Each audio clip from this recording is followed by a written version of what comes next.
이제 주행을 하면서 어떤 주행 감성을 주는지에 대해 설명을 좀 해드릴게요. 우선 파워트레인 같은 경우에는 178마력 40토크의 2.2 싱글 터보 디젤 엔진을 사용하고 있습니다.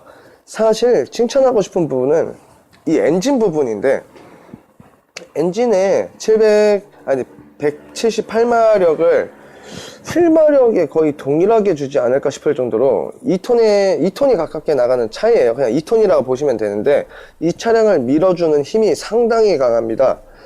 특히나 저속 RPM에서부터 터져주는 토크감이 상당히 강하고, 짐을 꽤 실은 다음에 차를 몰아도 되게 굼뜨거나 답답함을 느끼는 경우가 없어요.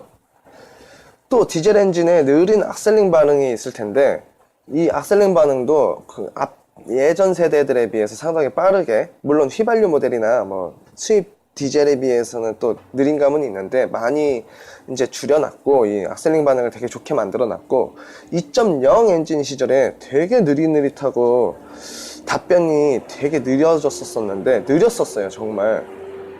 근데 엄청 빨라졌음을 알 수 있고, 터보 엔진의 특성상 터보렉이 존재를 하는데, 이 저 RPM에서는 바로바로 터져주는 토크 때문인지 예전에 그런 답답했던 렉 현상도 상당히 줄였으며, 사실 전세대 2.0 엔진 같은 경우 굼등 현상과 되게 꿀렁거리고 답답했던 저 RPM에서의 힘겨움까지 느껴졌었는데, 이 부분이 상당히 좋아졌다고 말씀을 드리고 싶습니다. 미션 같은 경우에도 아이신 6단으로 이제 전격적으로 다 교환을 했어요. 이 전세대 같은 경우에는 벤츠 5단을 사용했었죠. 물론 이 코란도 스포츠가 아니라 쌍용 회사에서, 코란도 스포츠도 아마 벤츠 5단을 사용했었을 겁니다, 전세대가. 근데 이제 그거를 사용을 왜 했을까라는 생각을 해보면은 2.0 엔진 시절에 부족했던 힘을, 벤츠 5단이 되게 똑똑하고 좋은 미션이거든요.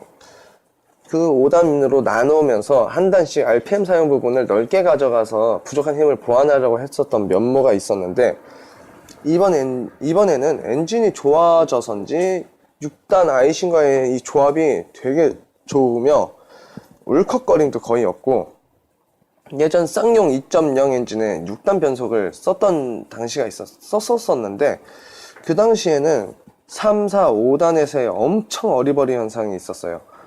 그 어리버리 현상이 너무 심했었어가지고 빨리 최대 단수인 6단으로 넘어가거나 아니면 차라리 1, 2단으로 또 그거를 기다렸던 적이 있었었는데, 그 점이 없어졌다는 게 너무 마음에 들고, 사실 예전에 2.0 엔진의 6단 조합이 너무 안 좋아가지고 벤츠 5단으로 바꾼 거였었거든요. 근데 이번에 2.2에서 6단 미션 조합은 정말 제 마음에 너무 쏙 들고, 변속이 빠른 건 아니에요. 변속이 빠른 건 아니지만 주기적으로 변속을 많이 하더라도 아이신 미션 같은 경우는 되게 내구성이 강하기로 또 자자하거든요, 소문이. 그 강한 내구성 덕분인지 지치는 현상도 상당히 없습니다. 항상 적절하게 저속에서부터 고속까지 토크를 꾸준하게 다 잘 잡아주는 걸 알 수 있고, RPM 부분은 항상 2500 전후로 유지를 하고, 레드존은 4500부터인데 4500 RPM까지는 도달하지는 않습니다. 거의 3800에서 4300까지, 4300 RPM 정도까지만 올라가는 걸 알 수 있습니다. 토크는 2200 RPM부터 3500 RPM까지는 절정으로 쫙 올라가고, 3800 RPM부터 이제 조금 토크가 빠지는 거를 느끼실 수 있는데, 4000 RPM이 넘어가면서부터 그냥 토크는 없다고 보시면 되실 거예요. 그냥 RPM으로 밀어주는 겁니다. 연비 같은 부분은 시내 주행 시 8km 정도 나오고, 고속, 항속 하면은 11km 정도. 그리고 고속으로 좀 격한 주행을 하면은 9에서 10km 정도 보시면 될 것 같습니다. 자, 다음은 승차감 부분에 대해서 설명을 해드릴게요. 승차감 부분은 프레임 바디 구조 때문에 하체에서의 단단함은 당연히 있는데, 상체 승객석 부분에 되게 떨림과 뒤뚱거림이 상당히 많이 존재하는데요. 사실 프레임 셰시 위에 승객석을 뚜껑 올리듯이 올려놓은 형태예요. 뚜껑 부분의 강성이 부족해서 뒤틀리는 느낌과 뒤뚱거리는 느낌이 드는 것인데, 차량 자체는 잘 달리고 있다고 보시면 되실 겁니다. 또 워낙 높은 차량 높이 때문에 이 높이에서 오는 롤 현상이 있고, 휠베이스가 워낙 길게 돼 있어서 뒷바퀴가 코너링 후에 약간 뒤에 오는 듯한 느낌을 받으실 거예요. 그리고 120kg까지는 차량 무게와 프레임 셰시 덕분에 안정감을 있는 듯 하지만 130kg가 넘어가면서 갑자기 급격하게 밸런스가 붕괴되는데, 사실 모든 차량들이 130kg가 좀 넘어가면서 밸런스가 붕괴되기 시작을 합니다. 일반적으로 근데 그 프로테이지가 130에 10%, 뭐 140에 20% 이렇게 차근차근 붕괴가 시작된다면, 이 코란도 스포츠 같은 경우에는 130이 넘어가자마자 밸런스가 붕괴가 갑자기 한 70%로 확 오듯이 고속에서 불안한 느낌이 있으며, 직진성이 상당히 떨어지고 핸들의 유격이 약간 존재해가지고 조향을 주기적으로 좀 자주 해줘야 된다는 단점이 있습니다.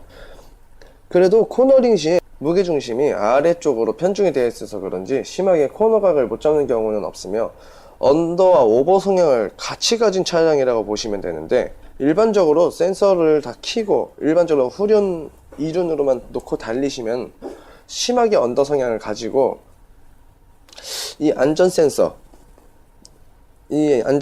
딱 끄면 바로 뒷바퀴가 스립이 일어나면서 오버스티어가 발생할 수 있습니다. 되게 위험한 거죠. 이는 차량 뒷부분이 상당히 가벼워 가지고 눌러주는 무게가 없어서 나오는 성향이며, 뒤에 짐을 실지 않은 경우 서스펜션 세팅이 전류는 좀 부드럽고 후륜은 조금 탄탄하게 해놔서 뒤쪽이 탕탕탕탕 튀기는 느낌을 받으시면서 달리실 수 있으실 겁니다. 또 이 차량에 들어간 사륜 시스템은 기계식, 그것도 완전 옛날 방식이죠. 옛날 그 방식 사륜을 사용하고 있는데, 사륜 기어를 넣으면은 요즘 나오는 전자식 사륜 같은 경우에는 앞뒤 좌우 바퀴 전부의 토크를 상황에 맞게 0에서 100%까지 자유롭게 조절을 해주지만, 이 차량은 그런 기능은 없습니다. 그저 뒤쪽에 70, 앞쪽에 30 토크를 주고 L 모드로 넣으면 50대 50을 꾸준하게 주는데, 이 사륜 H에 놓으시면은 코너링 시에 예를 들어서 좌회전을 하시면은 좌측 바퀴에는 토크를 좀 꺼주고 우측에 많은 토크를 주어가지고 코너를 돌아 나가주게 해줘야 되는데, 이 차는 그런 기능이 없어서 양쪽 바퀴가 동일하게 토크를 주기 때문에 심한 오버스티어가 발생하게 되고, 이는 고속에서나 뭐 고속도 그렇고 저속에서도 전부 위험한 상황을 발생할 수 있습니다. 정말 사륜을 필요로 하는 상황이 아니시면은 그냥 계속 이륜을 넣고 타시는 게 무조건 좋다고 저는 심심당부를 하겠습니다. 전자식 사륜과 기계식 사륜에는 물론 장단점이 있습니다. 전자식 사륜이 똑똑하고 좋은 만큼 그만큼 가격이 되게 비싸고, 기계식보다 거의 두세 배 비쌀 거고, 정비성이 상당히 어렵고요. 전자식은 또 이 사륜 시스템만 고장이 나서가 아니라 또 이 센서도 자주 고장나기 때문에 또 수리비가 상당히 많이 드는 거예요. 그리고 기계식 같은 경우에는 그만큼 정비가 용이하고 되게 가격이 저렴하죠. 그래서 고장 나더라도 바로바로 또 수리가 매우 쉽다는 점. 그렇기 때문에 좀 하드코어적인 차량들은 기계식 사륜을 많이 사용하는 걸 알 수 있으실 거예요. 왜냐면 언제 또 자주 고장이 나니까. 뭐 오프로드 같은 거 즐기시는 차들 보면은 뭐 언덕 뭐 이런데 자주 가다가 많이 부딪히고 해서 기어가 많이 고장나기도 하고 하거든요. 토크바가 고장나는 경우도 많고, 그렇기 때문에 기계식 사륜을 많이 사용하고 있습니다. 사실 코란도 스포츠를 타면서 가장 불만이었던 점이 이 하체 세팅에 관해서 좀 말씀을 드리고 싶은데, 사실 이 차를 많은 분들이 정말 짐을 싣고 트럭으로 사용하기 위해서 사용하는 차가 아니라서 세팅값을 너무 승용에 맞게 하고 있는 것 같아요.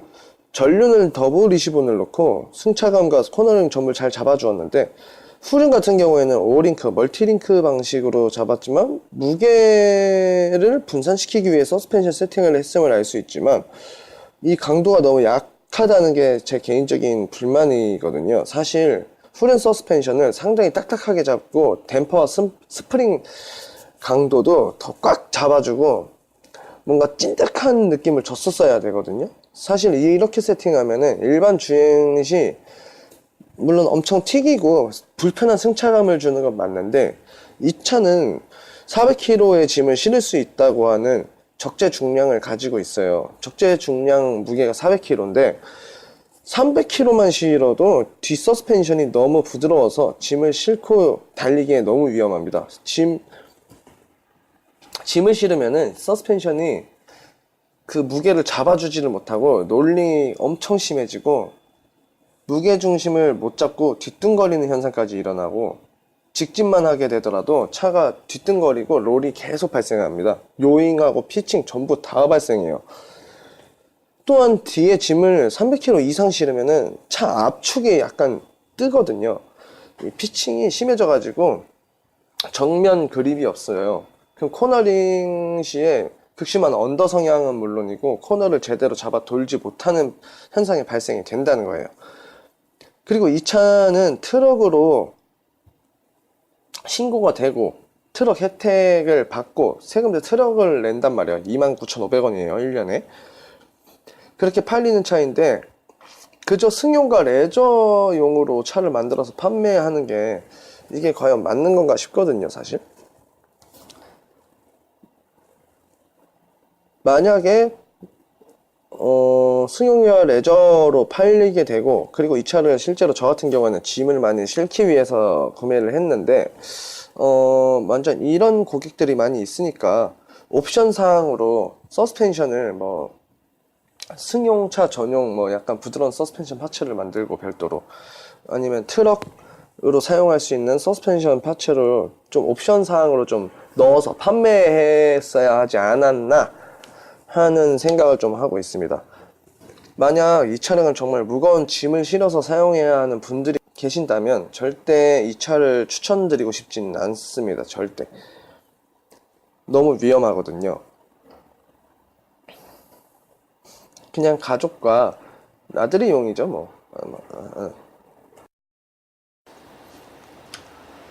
그래서 총평으로는 디자인은 사실 크게 말을 안 하고 싶은데, 헤드라이트 부분은 튜닝을 좀 해서라도 사용을 하셔야 안전할 것 같아요. 밤에 시야가 너무 안 좋기 때문에. 파워트레인 부분은 저한텐 너무나 마음에 들었습니다. 프레임 바디 차량의 단점인 꿀렁거림 현상하고 이런 뒤뚱거리는 현상도 오랫동안 이 프레임 바디를 사용해와서 그런지 쌍용이 제일 잘 잡는 것 같고, 이 부분에서는 가장 승차감을 좋게 뽑지 않나 싶거든요. 사실 모하비 같은 경우나 다른 프레임 바디 타사 차량들, 좀 역사가 깊지 않은 차량들 좀 타보면 많이 불안하거든요. 엄청 꿀렁거리고. 이 부분은 되게 잘 잡았다. 승차감은 그래도 쌍용이 프레임 바디 차량은 제일 좀 잘 만드는 것 같구나 라는 생각을 하고 있습니다. 승용 말고 그저 레저용으로 사용하는 차량이라고 보시면 될 것 같아요. 절대 트럭 용도로 사시기에는 안 좋고요. 가족용으로 사시기에도 뒷좌석이 그냥 없다고 보시면 될 것 같습니다.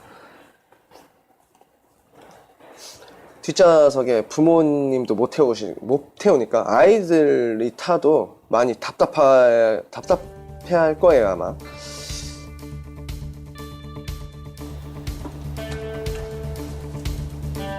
자, 그럼 지금까지 메가스토리 라바였으며, 저는 여러분들의 차량 지원을 받고 있습니다.